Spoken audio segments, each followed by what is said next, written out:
अहमद की रमजान की सीख। अहमद एक 10 साल का होशियार और नेक दिल बच्चा था जो बहुत उत्साह से रमजान का इंतजार करता था।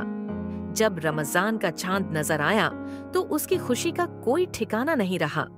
उसने अपनी माँ से कहा, अम्मी, इस बार मैं पूरे रोजे रखूंगा और अल्लाह को खुश करूंगा। पहला रोजा और परीक्षा। अगले दिन अहमद ने सहरी की और पूरे जोश के साथ पहला रोजा रखा। जैसे जैसे दिन चढ़ने लगा, सूरज की गर्मी बढ़ गई और दोपहर होते होते अहमद को भूख और प्यास महसूस होने लगी।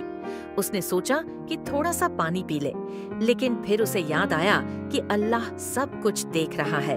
अहमद ने हिम्मत दिखाई और सब्र किया।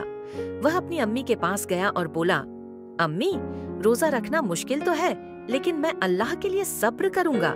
उसकी अम्मी मुस्कुराई और उसे हौसला दिया। रहमत और बरकत का एहसास इफ्तार के समय अहमद का चेहरा खुशी से चमक रहा था। जैसे ही अजान हुई, उसने खजूर खाई और पानी पिया तो उसे एहसास हुआ कि रोजे के बाद का पहला घूंट कितना अनमोल होता है। उसने हाथ उठाकर दुआ की और अल्लाह का शुक्र अदा किया।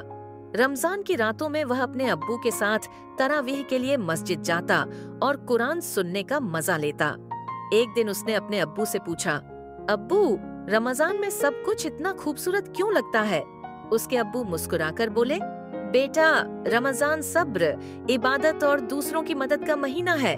जब हम अपना दिल साफ करते हैं और अल्लाह के करीब आते हैं तो सब कुछ हसीन लगने लगता है। नेकी की खुशी। अहमद ने फैसला किया कि इस रमजान में वह गरीबों की मदद करेगा। उसने अपनी जेब खर्च से कुछ पैसे निकाले और अपनी अम्मी के साथ जरूरतमंद बच्चों के लिए खाने का इंतजाम किया। जब उसने उनके चेहरों पर खुशी देखी तो उसके दिल को सुकून मिला। यही रमजान की असली सीख थी, सब्र, शुक्र और दूसरों के साथ भलाई करना।